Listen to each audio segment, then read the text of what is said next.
Hello. Hey, hi there. How are you? Oh, good. It's so nice to see you and talk to you.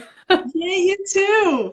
I'm just curious. Do I call you Lucy or do I call you Sue? I don't mind. Maybe call me Lucy if that's easier for everybody to understand. It's up to you. Okay. Thank Oh, yay, you. it's so much fun. We've been talking to your readers during all this week saying, she didn't have an Instagram account. She did it just for us. Let's follow her back. So you might find a lot of Brazilian readers on your Instagram account. So I've had some lovely messages already from them. It's really lovely. And it's so nice to see you too. It's great to have books published abroad, but I've not met you before and we haven't spoken, and it's such a nice chance to see your face and to get to know you too. yay. Thank you so much. Let me just raise my volume a bit. That's it. Okay, so I'll ask you a couple of questions and then I'll translate your answers in chunks so Okay. I don't miss anything. Okay? Yeah. Yay! Gente, estamos aqui com Lucy Diamond, maravilhosa autora de A Casa dos Novos Começos e Café da Praia. Os livros já estão nos nossos stories. E, por favor, durante essa live, passa aqui embaixo, clica nessa setinha, manda a live para todo mundo vir conhecer a Lucy e conversar com a gente. Os comentários estão fechados, mas eu vou abrir mais para o final, então vocês vão poder fazer mais perguntas para ela também, tá? E nesse início a gente está só batendo um papo, porque a gente não tinha se visto pessoalmente antes, a gente tinha só se falado por e-mail, e o nome dela é Sue, o Lucy Diamond é um pseudônimo, então ela manteve, como eu a chamaria, né? Ela falou, não, me chama de Lucy que é mais fácil. Então, é isso e a gente vai começar a conversar com ela agora, tá bom? Just to let them know what we were talking before and where to get your books and to send this live to everyone so everyone can come to meet you and talk to you. And the comments, I just closed them right now, but up to about like 30 minutes, 40 minutes in, I'll just release them so people can ask more questions. Great. Okay? Thank you. Awesome. Okay, so first question. How are you dealing with all of this social distancing thing? It's hard, isn't it? It's really strange. I really miss my friends and I miss being able to do normal things. I've got new paperback out this month in the UK. I had so many events lined up. I was going to do lots of talks and festivals, so it's really sad not to do that. But as a writer, I'm used to just being on my own writing anyway. And in fact, now I've got three teenagers, so everyone is in the house, and that's been quite hard to. Everyone's like around me, like mom. So it's quite hard to just block all that out and try to write. But I'm getting used to it. So up and down, it's strange for everyone, I think. Uhum. Perguntei para ela como tá sendo as coisas agora, né, com essa distância social, distanciamento social e tudo mais. E ela disse que assim é estranho, porque ela sente falta dos amigos. Ela acabou de lançar um livro no Reino Unido, então ela tinha eventos marcados para conversar com os leitores e tudo. Isso tudo foi remarcado, foi desmarcado, né, por causa do distanciamento social. Mas como autora, ela está acostumada a ficar em casa durante muito tempo e escrever, né, direto. Então isso é normal, só que ela tem três filhos adolescentes, estão todos em casa agora, toda hora volta e meia chamando ela, interrompendo, então é meio difícil dela conseguir ficar em casa quieta para conseguir escrever, mas está sendo estranho. Acho que mais ou menos como todos nós estamos passando também, né? It's kind of what we're dealing with as well, as I think, as a planet. Everybody Yes. is trying to Yeah. readjust the best Yes. we can. Yeah. During all of this, it has like a big pressure on our mind, I think, our mental health and stuff. So have you been able to focus enough to write or to plot or to read? Yeah, I have most of the time. Yeah, my first worry when it started I was really worried about buying food for everybody. Ai, congelou. As soon as I managed that, I Vamos ver se thought, ela okay. veio. Uhum. Um, so then I yeah, I finished an edit of a novel, and I've written finished a children's book too. And then this week I was a bit, now what should I do? You know, do I start something else now? It seems a really funny time to start a new project. So, Mm-hmm. but there's all the sort of editorial work of the next novel to do, so that's keeping me busy. But you know, I don't know about you. I've had really strange dreams. You know, I keep having the weirdest like dreams, that I keep thinking there must be a book, a story coming out of these dreams one day. It has been a really weird time to do anything, and dreaming, it's weird, so weird. I just had Yes. the same experience last night. I was like, why did I think about that while dreaming? I wasn't even thinking while I was awake, like Yes. forever. It's so Yeah. weird. Yeah. But I think we're all just getting used to it, aren't we? And we're finding different ways to talk to each other and to be creative. And I think humans are really resilient. We sort of adapt well under pressure. So, you know, I'm certainly not going to write a book about this situation. I think by the time it's over, we won't want to read stories about that. We'll just want to, you know, get on with life again. So yeah, Mm-hmm. I'm just having a little think about the next book now. Awesome. Eu perguntei para ela, durante todo esse período que tem, é muito difícil, às vezes, a gente lida com ansiedade, a nossa saúde mental fica meio balançada com tudo que está acontecendo com essa quarentena. Ela consegue trabalhar, ela consegue escrever, ela consegue planejar o próximo livro ou ler. E ela falou assim, a primeira coisa que ela ficou preocupada quando começou isso tudo foi comprar comida para todo mundo. Então, depois que ela conseguiu resolver isso, ela conseguiu começar a trabalhar na parte editorial dos livros dela, então ela está editando coisas que ela já tinha escrito. Mas ela falou assim, é um momento muito difícil de começar. Eu quero começar a escrever alguma coisa nova agora. Tá tendo os sonhos mais bizarros, eu comentei isso, aconteceu comigo também essa noite, eu tive sonhos de coisas que eu fiquei assim, eu nem pensei nisso enquanto eu estava acordada, por que isso está aparecendo no meu sonho agora? E ela falou, eu tô tendo uns sonhos muito loucos, eu tô até pensando, será que vai sair alguma história disso tudo? Porque tá muito estranho. E ela falou, é meio difícil, a gente sempre vai arranjar um jeito de ser criativo e trabalhar, né? Humanos são resilientes, a gente vai conseguir se reinventar, mas está sendo difícil, ela está trabalhando na parte de edição dos livros, e ela disse que com certeza uma coisa que ela não vai fazer é escrever sobre o que aconteceu, esse período. Ela falou, depois que tudo acabar, eu acho que a gente não vai querer ler sobre o que a gente passou. Então, não vou escrever sobre nada que tenha acontecido, né, que tenha tema de quarentena e isolamento social. Okay, shall we talk books? Yes. Yay! Your stories are part of a collection that we are doing in Arqueiro Publishing House that we call it Today's Romance, because it's not only about romance, but it's about female protagonists that have their own responsibilities. Life has already happened to them to a certain extent, and now they're trying to reinvent themselves and do something over and try something new. And it is about finding your path. So how was it for you to create these stories and these characters, focusing on the House of New Beginnings and the Beach Cafe? Yeah. Well, yeah. For me, my women don't need to be rescued by a man. They rescue themselves, or their friends rescue them. And I Mm-hmm. think the romance is sometimes it's not the central point of their life, if you see what I mean. They all start Mm-hmm. in they've sort of lost their way, most of the characters in these books.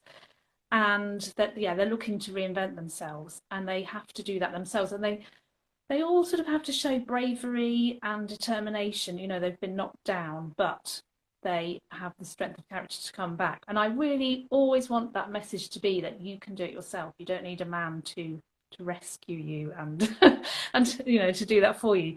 So yeah, friendship is really important to me as a person, and it's also important to the women in my books. I really love that supportive thing about friendship, where a friend can, you know, just be by your side and give you the confidence to move on. So that for me is Mm-hmm. just as important as the men. Awesome. eu perguntei para ela que os livros dela fazem parte da nossa coleção Romances de hoje, né? Que é focada em protagonistas que estão buscando o seu caminho, buscando o seu lugar no mundo. E não exatamente focado no romance, focado na parte romântica da história. Embora tenha romance, não é o foco. E aí eu quis saber, são mulheres que estão literalmente tendo que se reinventar ou né, vencer na vida, no caso, mas numa coisa que já tem acontecido com elas. Então, focando na Casa dos Novos Começos e no Café da Praia, como foi ela criar esses personagens e essas histórias? E ela respondeu que as mulheres que ela escreve não precisam ser resgatadas por interesses românticos. Então, elas não precisam de homens para isso. Elas fazem isso ou elas mesmas ou com o apoio dos amigos. E ela sempre acha isso muito importante, porque ela fala assim, eu gosto de escrever a parte romance, mas que não seja a parte central do livro. Tem romance, mas não é o centro. São mulheres que perderam o rumo mesmo e elas precisam se reinventar de alguma forma, e isso é importante para mostrar. Elas mostram coragem, elas mostram determinação, e que você não precisa de um homem para isso, para você ser corajosa, para você ser determinada e para você se reinventar. E ela falou, para isso, o que você realmente precisa é de amigos, e para ela é muito importante essa parte, a parte de amizades nas histórias, e isso aparece muito em ambos os livros. Talking about friendship that you said, reading Beach Cafe, I wanted to dive in and rescue Evie from all of that comparison and people just, her family and stuff, and she's not, it's amazing because she's not resentful at all. No. She's just like, yeah, whatever, yeah, that happens, and I don't care. And she's also not someone that you walk on top of. She's just there. She's just doing her thing. She just wants to find out what her thing is. Mm-hmm. So reading her, and then you see her best friend, who's like amazing character. The importance of having someone on your corner, on your team. And sorority is something very big, and in your book, women helping women. So I wanted you to tell us a little bit about that, not only on Evie's side, but on both books. Okay. Yeah, I think Evie has just sort of believed, she's the youngest, and she's sort of believed her sisters and her parents and her boyfriend sort of putting her down, and she's just sort of accepted that, I'm just not as successful as them, sort of thing. So I loved giving her confidence from not just her friends, but the people in the community around her, old and young, and she sort of goes it alone. But yeah, I wanted to bring in women of all ages, actually. Sorry. So there's older women who help, and there's the young girl Phoebe in the Beach Cafe who's homeless, but they all sort of feed in to give Evie the confidence to think, well, maybe I can do this after all. So it's really satisfying to write that sort of a story from somebody with, not much confidence and not really found her way, to see her, making her way, making a go of it, and actually becoming a bit more confident in herself. Mm-hmm. Do you think that the importance of having women for women, did that theme come up for the books, or is it something that you feel like in your personal life you have friends like that, or you have family that support you, and you said, okay, let me put this in writing because this is important? Yeah, I think there's such solidarity between women. I love that. I get a lot of strength from that, when sometimes women you don't even know are kind to you or support you or help you, and I love it. I love thinking that we're all sort of looking out for each other a bit. Maybe that's a bit idealistic, but that really makes me happy. That makes me think, the world is a good place if we can do that for each other. So yes, I wanted to represent that in the books too. Friendship is really important to me. I think a lot of women, we lean on our friends and we tell them things that, we really trust and confide in them. So I definitely wanted to bring that out in the book. I'm just going to put a light on because I'm a bit dark. Sure, no problem. Sure, no problem. I'm right back. I'll keep translating for them. Ela Okay. vai acender a luz, que ela achou que tá muito no escuro. Eu perguntei para ela sobre... Lendo o Café da Praia, gente, a Ivy é a protagonista do Café da Praia. E ela é a mais nova de três irmãs. E ela é muito comparada. Ela não é tão bem sucedida, então ela se compara, mas comparam mais ela com as irmãs e com outras pessoas, né? E eu falei, nossa, eu queria, quando eu li esse livro, eu queria entrar no livro e salvar ela disso tudo, porque ela é um amorzinho, ela é uma personagem que ela também não é, ela não é ácida, ela não é rancorosa com essa situação da vida dela. Ela é muito tipo na dela e ela quer descobrir o que ela quer fazer da vida e tal. Ela é muito tranquila, ela é uma personagem muito legal também. E ela também é atacada, tá, gente? Na hora, quando ela tem que dizer o que ela tem que dizer, ela se ataca. E eu falei, poxa, e é tão importante, principalmente para a Ivy, eu acho que para nós mulheres, termos pessoas no nosso time, sabe? Tipo, dando um apoio pra gente quando a gente precisa, quando a gente nem sabe que precisa. E eu queria saber como é, né? Para ela falar um pouquinho sobre isso. E ela disse que realmente a Ivy, sendo a mais nova, ela aceitou que ela não é tão bem sucedida quanto as irmãs. Ela é automaticamente toda hora comparada, mas ela não é bem sucedida assim. Então ela vai fazer a coisa dela que tem a ver com o café. E ela queria colocar mulheres de todas as idades envolvidas nisso. Então a gente tem uma personagem que é a Phoebe, que é mais jovem, e ela não tem, ela é sem teto, ela não tem onde morar, e ela se envolve com toda a situação que a Ivy passa e acaba ajudando muito ela. Tem uma mulher que é bem mais velha, uma senhora, que também ajuda a Ivy nisso. E ela falou, eu acho que são personagens que ajudam mulheres a serem mais confiantes. E isso é muito importante, solidariedade entre mulheres. Ela falou assim, eu acho que eu gosto de pensar, eu acho que é uma ideologia pensar que, é meio idealista pensar que mulheres estão sempre meio que de olho em outras mulheres para ajudar, né? A gente está assim, ajudando umas outras. Mas eu gosto de pensar nisso, meus amigos e minhas amigas são muito importantes para mim. E eu acho que quando a situação fica complexa, é neles que a gente se apoia. Então, amizade é tudo. Still on our... I'm running This is everything amazing, now. by the way. You're doing really well. So Thank you. fast. Thanks. Still on friendships and I loved The House of New Beginnings because Georgie, Charlotte, Rosa, and Margot. Margot is just the best character ever. Oh, I love her too, yeah. I love her so much.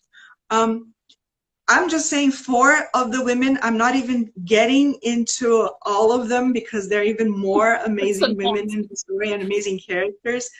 But in all of them, they deal with change in a way or another. They have to deal with change. And we are all kind of dealing with it right now, even more than ever. We are like facing the fear of the unknown, of what will happen. So how do you think that reading helps us face these fears? Well, for one thing, I think reading is so important right now to escape. You know, the news is so depressing every day. It's just horrible, you know. And it's really tempting to just watch it all the time because it's such a strange and, you know, none of us have gone through this before. We're all just like, whoa. So it's really hard to stop looking at the news. But if you escape into a book and you just let yourself go into someone else's story, it's just the best way to forget what's going on. So yeah, I've really, really enjoyed reading more than ever right now. And of course, you know, when it started, we were like, stay at home, stay at home. And I thought, right, must buy loads of books. This is my chance. You know, I've ordered piles and piles of books. So I've got loads to read. And, you know, it's really lovely. The number of times I've sort of said, oh, I'd love a week just to do nothing but read. You know, now I can if I want to. So yeah, reading, I just think it's so important. You know, some of the hardest things I've gone through in my life, you know, when my children have been ill or something, I found reading is just like a sidestep away from. Peraí que congelou, gente. Just, you know, somebody else's world, and you can forget life. So yeah, no, it's been a real treat still to read. I know lots of people are saying, oh, I can't concentrate, I can't read, but I'm still reading. I think especially a story where, you know, my books, they not everybody has a happy ever after. There's not always like a perfect tied up ending, but you know that nothing too terrible is going to happen at the end. You know, no one is going to. There's not going to be a shock twist where, oh no, everyone died. You know, there's not going to be any horrible murders or anything. You can feel comforted that okay, some tough things are happening for these characters, but they will get through them and the world will reward them for their courage or bravery, you know, that sort of thing. And I find that really comforting. Yes, it is. I think I'm all 100% with you. If it wasn't for reading during this quarantine, I think I would have gone mad by now. Oh, like, no. completely. Perguntei para ela, gente, a Georgie, a Charlotte, a Rosa e a Margot são personagens maravilhosas da Casa dos Novos Começos. E eu perguntei para ela, isso porque eu falei só algumas das personagens incríveis desse livro, tá? Que são as protagonistas, porque ainda tem muitas outras mulheres e outros personagens sensacionais no livro. E todas elas lidam com mudança de uma maneira ou de outra, né? E algumas dessas mudanças é meio que um medo do desconhecido, que é o que a gente está passando um pouco agora, né? A gente não sabe o que vai acontecer. Então eu perguntei para a Lucy se ela acha que ler livros ajuda a gente a lidar com esse medo do desconhecido. E ela falou que com certeza que ler para ela é um jeito de escapar, que é muito importante, porque principalmente nesse momento, você lê jornal, você está assistindo televisão, vendo todas essas notícias, é muito deprimente. E ao mesmo tempo você fica tentado a fazer isso, porque a gente nunca passou pelo que a gente está passando agora. Então é tentador ficar sabendo o que está acontecendo, só que também desespera, né? Então quando você lê, você esquece um pouquinho o que está acontecendo. Ela falou que assim que falaram que ia ter que todo mundo ficar em casa, ela saiu, comprou um monte de livro, porque ela falou, agora eu vou ler tudo que eu queria, eu sempre quis aquele, eu queria uma semana para ficar em casa sem fazer nada a não ser ler. Agora eu posso. Então ela comprou todos os livros possíveis para conseguir ficar em casa lendo. Ela falou em tudo na vida dela, ou quando em algum momento algum dos filhos ficou doente. Você lê um pouco, é um passo na vida de uma outra pessoa, que, né, você resgata esse fôlego para dar continuidade na sua. Ela falou que nos livros dela não é exatamente o final feliz para todo mundo envolvido, mas não são livros que têm uns plot twists loucos, umas reviravoltas malucas que as pessoas vão morrer. Ela falou, não tem nada disso. Mal ou bem, as pessoas vão enfrentar coisas desafiadoras, mas vão conquistar no final, vão se sair bem no final, e eu acho que isso é reconfortante, ainda mais num momento desses. Então, ela falou... E aí eu concordei com ela que realmente, se não fosse leitura agora, eu acho que eu já teria ficado maluca. Fato. You have a lot of readers that are also writers. So they're always curious to know, how did you become a writer? Well, I've always loved writing, right from when I was a little girl. You know, I'd write poems and stories and a diary. You know, I just loved doing it. I loved reading too, and I think that really is, you know, the foundations of becoming a good writer, being a good reader, loving a story. I think we're all good at telling stories. You know, we all think about, just unconsciously, when we're telling a friend a story, we sort of structure it carefully and we want a good ending, you know, so we all do it. But for me, my first job was in publishing, so I was an editor too. Very skilled job, very tough, so clever. And, so I think that really taught me a lot. You know, when you're an editor, you have to take someone else's story and really study it and think, how could I make this a bit better? You know, maybe the ending needs to, you know, be stronger. Maybe the beginning is a bit slow. You really think about and analyze a story. So that was brilliant training for writing. And I sort of wrote lots of children's books first. And I had some published, but it wasn't until I was in my 30s and I had a 1-year-old and a baby, and we just moved out of London, didn't know anybody, and I went to an evening class to study creative writing, just one evening a week, to escape the house, to escape my crying babies. And the course was called, Write a Novel in 2 years. And it was, I so enjoyed it. And I started writing about things I was going through as a mum, as a woman. Rather, it's lovely to write stories for children, but actually it was really great to write about how I was feeling as a woman, and to start writing a novel that I would like to read. So that's how I got started. Sorry, is that a really long answer? No, it's fine. It's fine. It's fine. That's so interesting, because we had Camilla Lackberg here a couple of days ago, and she started writing as well in a creative writing course. So that's it. And she writes crime. That's completely different. So it's funny to think about that. It was, and I think the best thing for me on the course, sorry, one more bit, was that we'd read each other's work. So you'd have to submit work, and then the rest of the class would read it and tell you what they thought, which was absolutely terrifying. But it made sure that you had to produce something every week, and you got really good at sort of like taking criticism as well and dealing with that. So that was really good aspect. Right, I'll let you translate. Eu avisei que muitos de vocês também querem ser escritores, então é muito interessante a gente saber como ela se tornou uma escritora, né? E ela disse que ela sempre, desde pequena, sempre gostou de ler e de escrever, e muito de ler, que ela acha que a melhor fundação para qualquer escritor é ser um ótimo leitor também, a paixão pela história, né? E ela diz, inconscientemente, quando a gente está contando as nossas histórias para os nossos amigos, assim, conversando como foi as férias ou algo assim, a gente sempre começa, a gente narra de um jeito que, eu vou aumentar esse acontecimento, como é que eu vou chegar nesse clímax da história. A gente conta as histórias do que a gente vivenciou para os nossos amigos de uma forma meio de storytelling mesmo, né, gente? E ela falou que ela começou como uma editora. Então, ela editava livros, ela falou que ela aprendeu muito assim, porque ela pegava o livro de uma pessoa já escrito e pensava, como é que eu consigo fazer isso aqui ficar melhor? É o melhor final? Eu coloco uma reviravolta um pouco antes? Então, trabalhando o texto de outra pessoa, ela conseguiu entender como o ofício da escrita funcionava. E aí ela disse que ela escreveu livros infantis primeiro, antes dela escrever esses livros adultos. Aí ela falou que quando ela tinha mais ou menos uns 30 e poucos anos, ela se mudou para Londres, ela não conhecia ninguém, ela tinha um bebê e um filho de 1 ano, e ela começou a fazer um curso de escrita criativa, que o nome do curso era 1 noite por semana, esse curso, e o nome do curso era Escreva um Livro em 2 anos.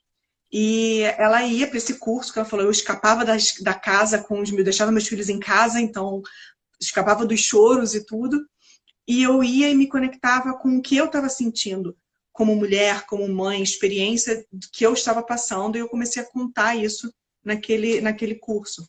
E o que era importante é que é um curso que você lia o que outras pessoas escreveram também, que os outros alunos escreveram também, e isso ajudava muito, não só a ponto de vista, mas também a você receber receber crítica, e lidar com crítica. E ela falou, era desesperador você ter que escrever e submeter isso para outras pessoas, né? Mas ajudou muito ela. E eu comentei que quando a Camilla Lackberg passou por aqui também e conversou com a gente, e ela é autora de Gaiola de Ouro, escreve suspense, né? Livros de suspense, crime, thrillers. Ela também começou a escrever dentro de um curso de escrita criativa. Então, são 2 mulheres escrevem gêneros completamente diferentes, mas que chegaram a começar a escrever de uma maneira similar, né? Então, achei muito curioso, achei legal. And how do you come up with your stories, with your characters? Yeah. Do you come with how does your mind work, Lucy?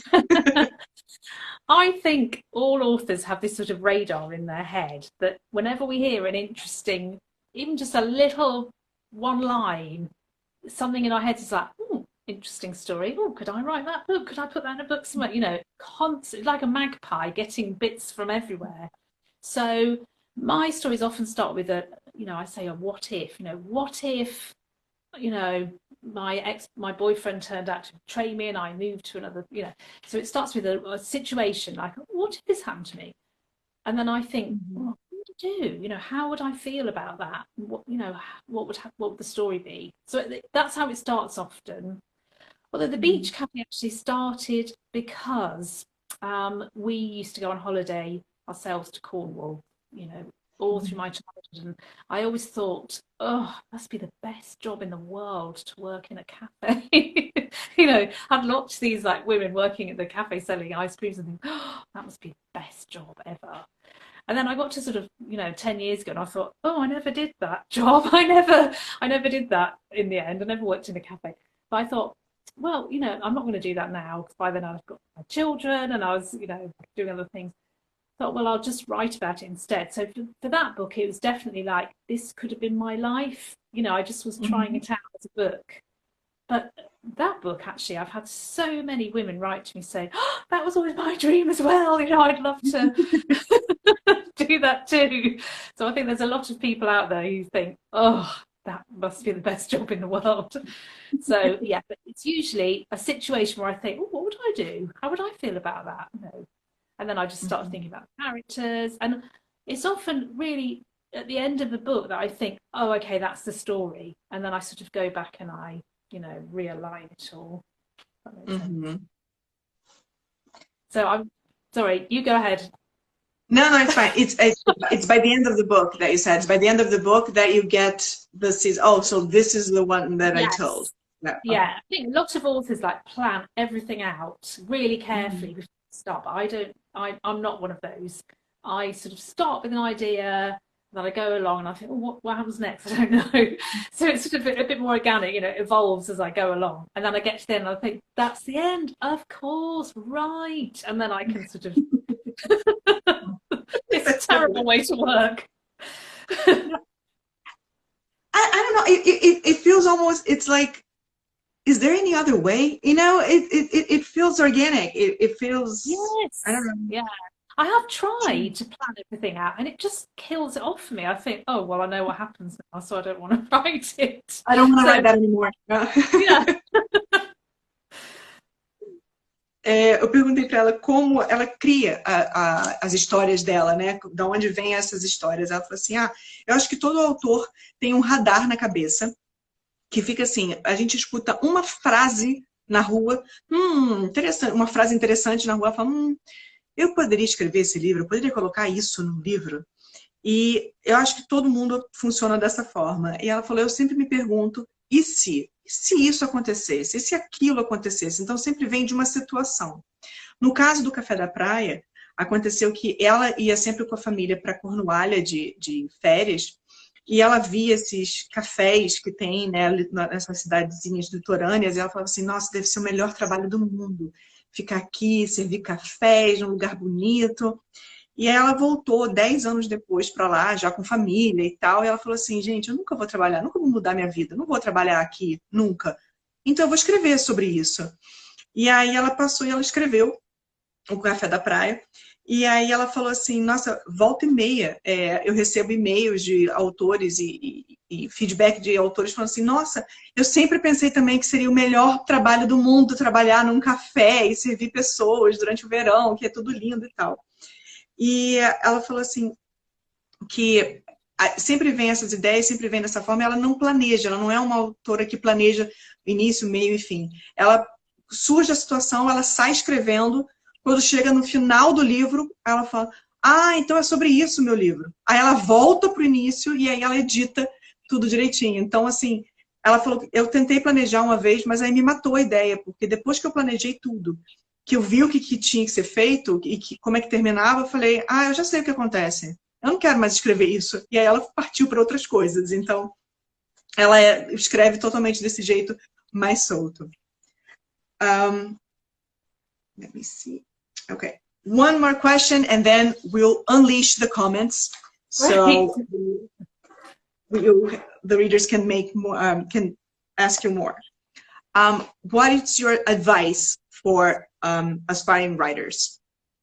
Oh, okay. I think don't try to be anyone else. I think just, I read an author called Helen Dunmore. I once read her saying, you have to plough your own field. You have to tell the stories that are right for you. There's no point me trying to write science fiction or, you know, I don't know, a really bloody thriller or something. I don't want to tell that story. So I think you just got to tell the story that's right for you, one thing. Second thing is I read your dialogue aloud. So everything your characters say it out loud to make sure it sounds like something a person would actually say. I think that's really crucial. Whenever I finish a book, I don't just send it straight off. I leave it. I try to leave it, you know, 2 or 3 weeks without reading it. Just put it in a drawer, forget about it, do something else. And then I come back and I try and read it really fresh, as if I've never read the story before. And having been an editor, I can be quite, you know, got my red pen, I'm quite brutal, you know, I really don't flinch. If you know, once I can look at the story as a whole, I can think, right, that character is just not adding anything, you know. Bye. So you know, I don't mind doing that at all. In fact, I think I edit really, really hard. Much more, you know, the books now that I'm writing I really cut things down as much as I can because I think that makes the story much better.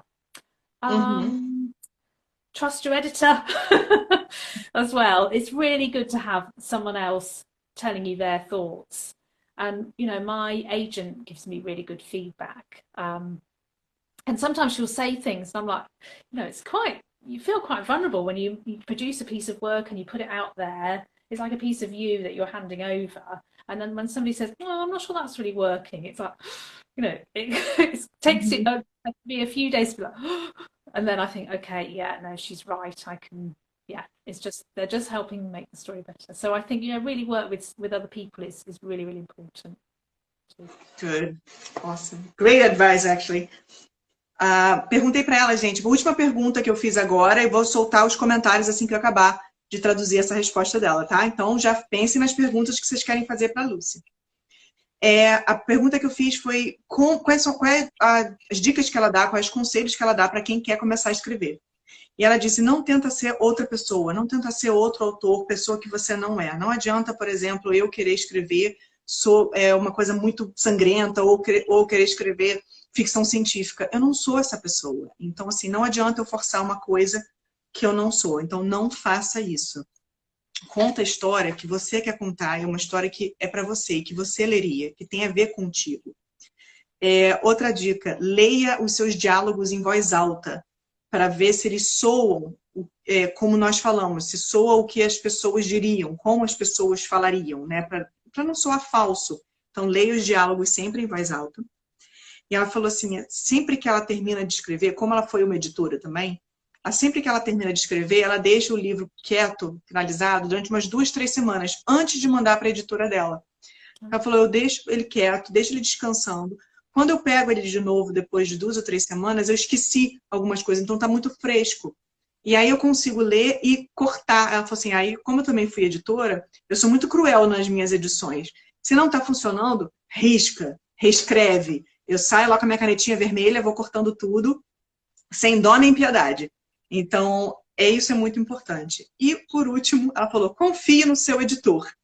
Ela falou, ela confia muito na agente dela, e ela falou assim, é muito difícil, você se torna muito vulnerável quando você escreve algo e manda para outra pessoa ler, e essa pessoa fala, eu acho que isso aqui não está funcionando muito bem, ou aquele personagem não está tão legal. Dói, é um pedaço de você que você entregou na mão de outra pessoa e, né, vai ser criticado. Mas sente a dor e aí leva em consideração, realmente não funciona, é melhor se eu tirar, é melhor se eu editar. Então, é muito importante trabalhar com alguém que você tenha confiança para você entregar a essa pessoa, para essa pessoa poder ler com olhos fresquinhos também, antes de você mandar adiante para o seu livro ser considerado e publicado. Certo? Vou soltar os comentários para vocês, hein, pessoas? Façam perguntas incríveis para a nossa Lucy. I'm going to unleash the comments. Lots of hearts. I love these hearts. Never stop. Vamos coraçõezinhos, gente. Okay, let's see what people say here. You have a little delay. And a little cute eyes. Pergunta, pessoas. Mais alguma pergunta? Hey, Bia. We just did a live before this one, talking about, thank you, Lucy, talking about all of your books, saying Ah, talking about the characters and what happens. So they already know what goes on. Yay, I right. love your books.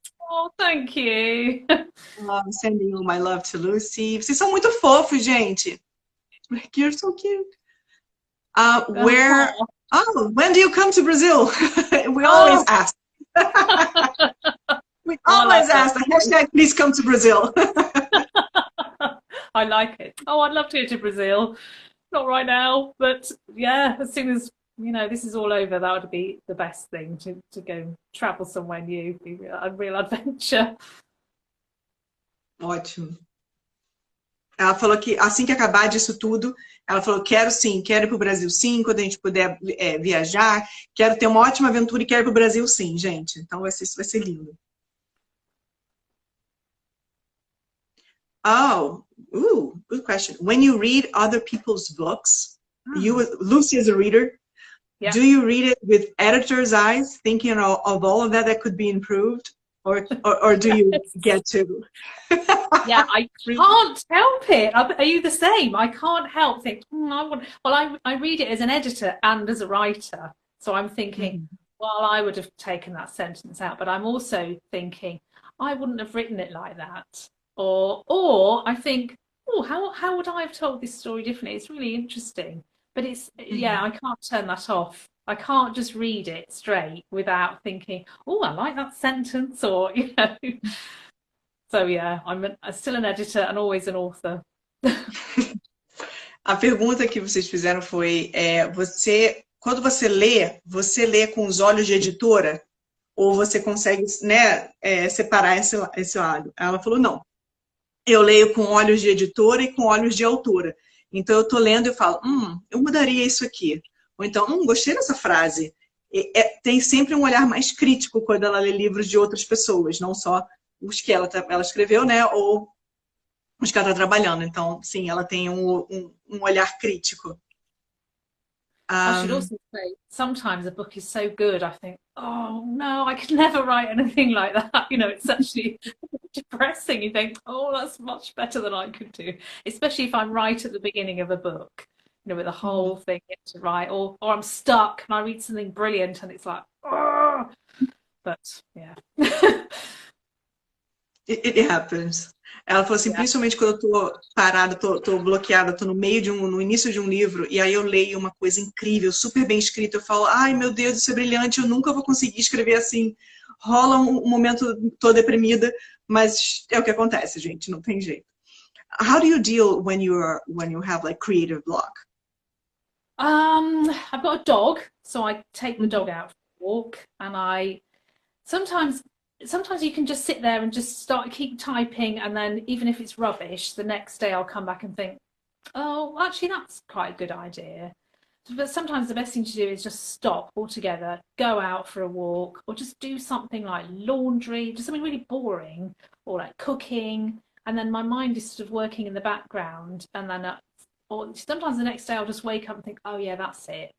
But I think sometimes it's when you stop trying to think about an idea or where you're stuck, then your brain is sort of working on a different level still, and it just gives you the answer, hopefully. But for me, because writing has always been my job and it's had to pay the bills, and it's not just a hobby, so I do treat it like a job. I don't just sort of like wait for inspiration. I'm there in the morning, I start, I work normal hours like my job. So I feel like, oh, I haven't got time for creative block. I need to just get on with this story.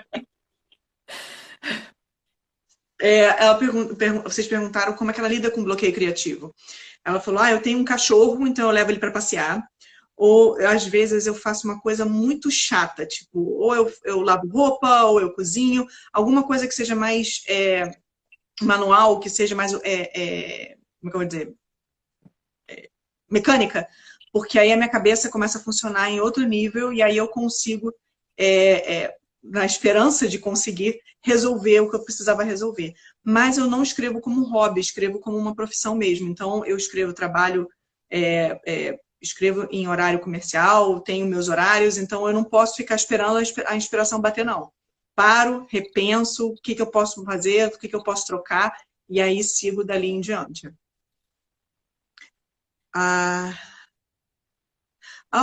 Beach Cafe brought a lot of problems with the person that you just start out a business, right? When you're first investing in a business, starting out a business. And did you think about that, like trying to write something on a business perspective, like, how can I say this? Was it something when you created the story that you think about, or did it just happen, the business part of it? Well, it's kind of an integral part of the story because she does inherit the cafe and she does have to sort of learn on the job and make a go of it. And I do like that thing about women taking a bit of a chance and thinking, well, I'm going to try this, and that whole sort of independence thing is really important. So yeah, I do love writing about women taking a chance and starting a business, giving it a go. But then I have to sort of think, gosh, what would I struggle with? Cooking, all the things that she struggles with. I thought, God, I'd be rubbish at that bit, so I'm going to put that in for her. Whereas that bit will be fun.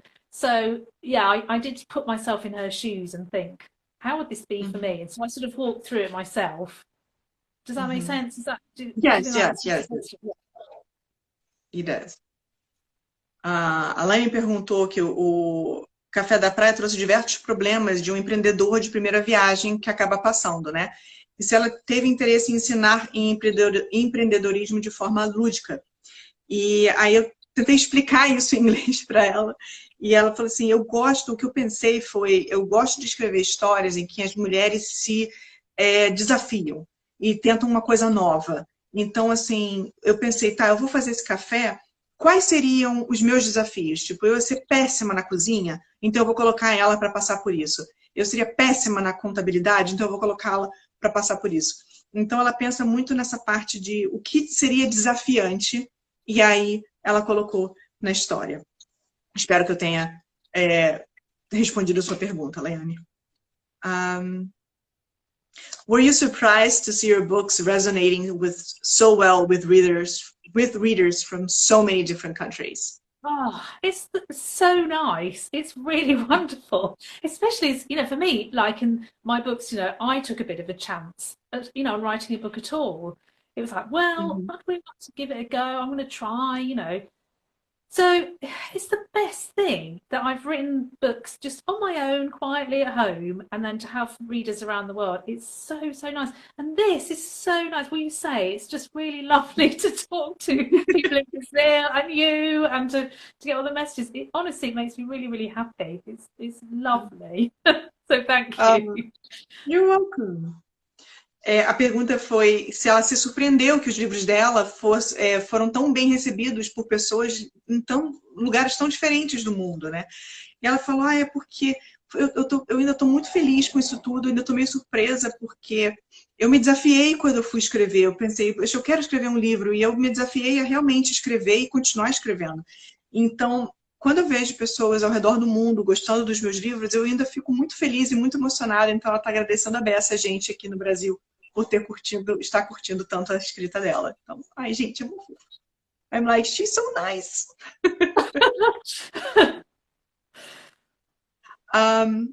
What was your biggest challenge as a writer? I think my first book was quite hard because we had, I've got 3 children. They're all teenagers now, but at the time there was 3, 1, not 4, 2, and baby. I finished writing my first book and I kept thinking, am I just wasting my time? And my husband was reading, saying, no, it's really good, keep going, keep going. And I was thinking, we didn't have very much money, and I kept thinking, I should probably, get a proper job. I was really trying to sort of contribute to all the bills and everything with my writing, and it was really tough. And I sent it out to agents to try and get somebody to represent me. And first one was so rude to me. It really sort of crushed me. And she rang up and said, "Oh dear, don't give up the day job." You know, she was really horrible. And she said, "I don't think anyone wants to read this sort of thing." You know, and I put the phone down and I burst into tears. I was so upset. But friends were like, "No, don't give up. Try again, try again." So I think trying again is really part of being an author. If you want to be an author, you have to be prepared for people to say, "No, I don't like that." You know, and it's quite hurtful, but you just have to think, well, you just have to try and be resilient and think, well, I think it's okay and I'm going to just try again. So, yeah, it took me a while to get an agent, a publishing deal, but, you know, it's worked out. So I think I'm really glad I kept trying. But yeah, that was really tough at first. It was really like, oh, but yeah. I think when it's tough, it makes it better when you have some success. You know, it wasn't just handed to me on a plate. I did have to try and keep working and until I got there. So, but that's a bit of advice to people who want to write books: just keep trying, because even if one person's like no, then other people might love it. Awesome. A pergunta para você, a pergunta de vocês foi qual foi um dos grandes desafios, ou o maior desafio dela como escritora. Ela falou, conseguir a publicação do primeiro livro foi o mais difícil, porque na época ela estava com 3 filhos pequenos, hoje eles já são adolescentes, mas na época eles eram pequenininhos, e ela tentando ajudar as finanças em casa ao conseguir que o livro fosse publicado, e ela não sabia se ia dar certo, e aí o marido dela, não, consegue, continua e tal, eles não tinham muita grana, e ela estava ligando entrando em contato com vários agentes literários para ver se alguém a representava para poder, então, levar para as editoras, né? E a primeira agente foi horrível com ela, falou, não, olha, não pede demissão do seu emprego não, tá? Porque ninguém vai querer ler isso não é bom o suficiente, e ela desligou o telefone aos prantos, assim, falou que foi horrível. Então, e aí ela falou isso para os amigos, falou para o marido, e eles falaram, não, continua, tenta de novo. Então ela falou, eu continuei tentando até que ela conseguiu a representação do agente, até que ela conseguiu que os livros fossem publicados. Então isso é mais uma dica para quem está começando, tentar, continuar tentando e ser resiliente, porque ela falou, agora que eu trabalho com isso e eu tive o sucesso, né, que eu consegui, é mais gostoso também, porque não é uma coisa que me foi entregue de mão dada, né, de mão beijada, perdão. Eu realmente trabalhei para isso.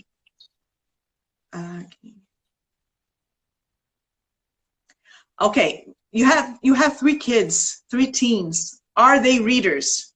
Were you concerned about developing a reading? They were all such readers when they were little, and because I write children's books as well, it was brilliant because I would say, just listen to this story, and I'd try it out on them. And as soon as they started fidgeting or like, you know, I'll cross that bit out. You know, so it was really brilliant.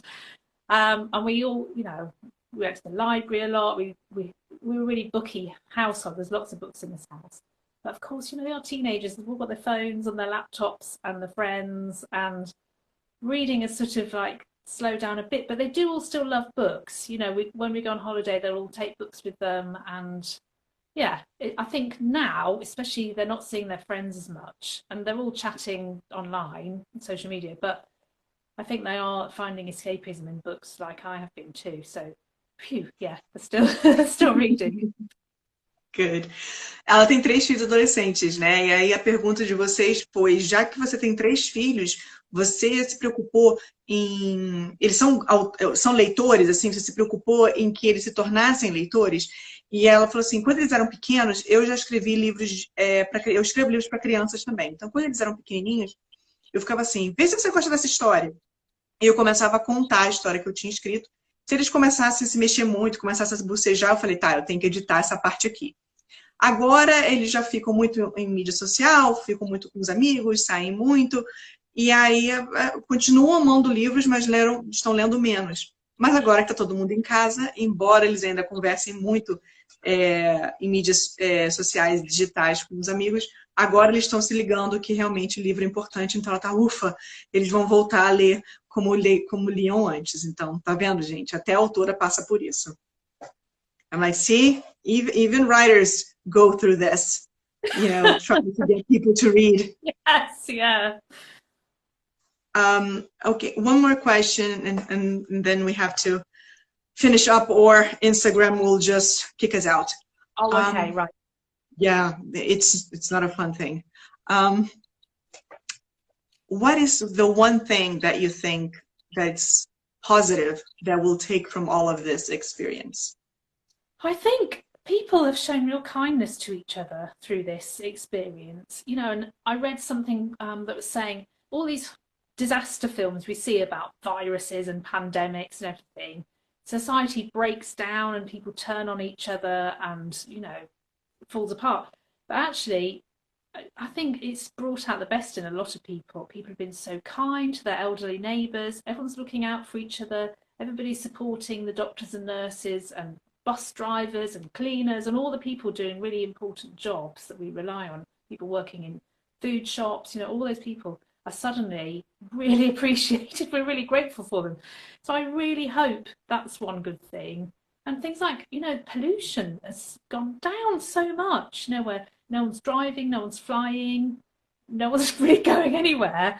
But, you know, the planet has had like a few moments to recover a bit, and that's also good.